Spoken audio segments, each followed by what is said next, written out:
Mag-ingat kayo sa mga pa-picture agaw cellphone modus, lalong-lalo na ngayong Christmas season or kahit na anong mga holiday season.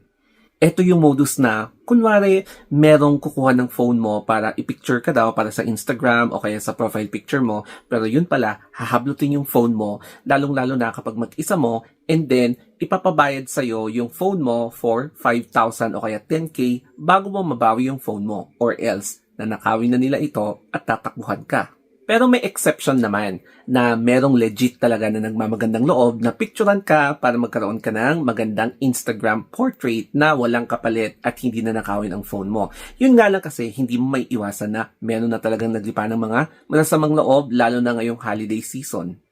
So magkakaroon tayo ng dalawang story time.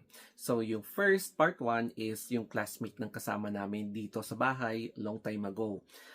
One time, pumunta sila sa SM and nagkataon na itong classmate na to is pumunta sa bandang veranda area. Medyo gabi na yon and since mag-isa lang niya, nagbumuni-muni siya and syempre parang may ginagawa sa phone. So may lumapit sa kanya na tatlong lalaki kasi nga na nag-selfie-selfie siya. So nagsuggest yung mga lalaki na picturean siya. So, syempre, itong ate girl, okay. Then, binigay niya yung phone. And then, kunwari daw, pinicturan siya. And then, biglang sinabi ng lalaki sa kanya na, ibabalik na lang namin itong phone kapag bibigyan mo kami ng 5K. Tapos, na-shock itong girl na to. Then, syempre, wala siyang magawa, no? Wala siyang ganong pera.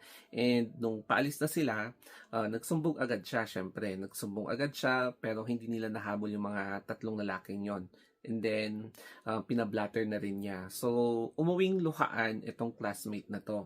And syempre, nakakatrauma siya. Part 2 naman, ito na yung experience ko. So, kakatapos ko lang mag-dinner. So, may mga kasama ko. And then, nagpahangin naman ako doon sa may veranda.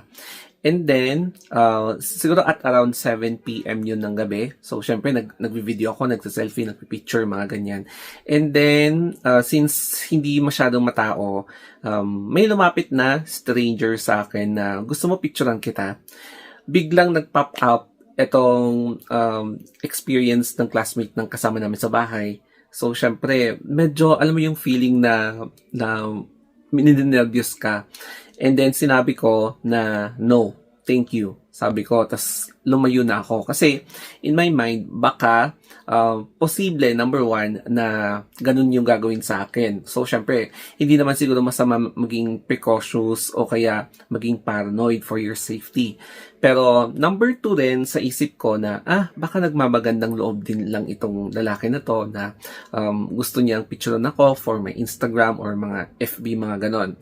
Pero, syempre, since umiral yung aking pagka-paranoid, I humbly said na, thank you. So, umalis na ako and medyo nakaramdam talaga ako ng kaba.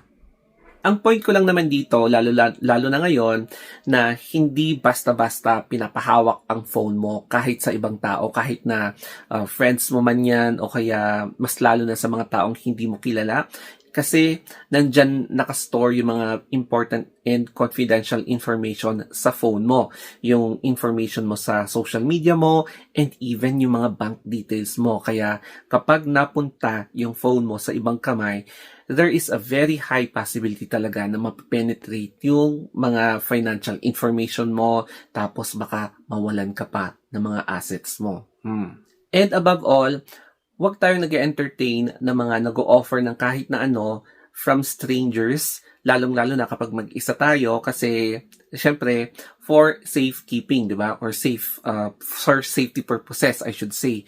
So, kahit na saan dito sa buong mundo, kahit na saang lugar dito sa Pilipinas, lalo na kapag holiday season, hindi talaga natin may iwasan na may mga naglipa ng mga dayo na kawatan. Okay, so happy holidays and always stay safe.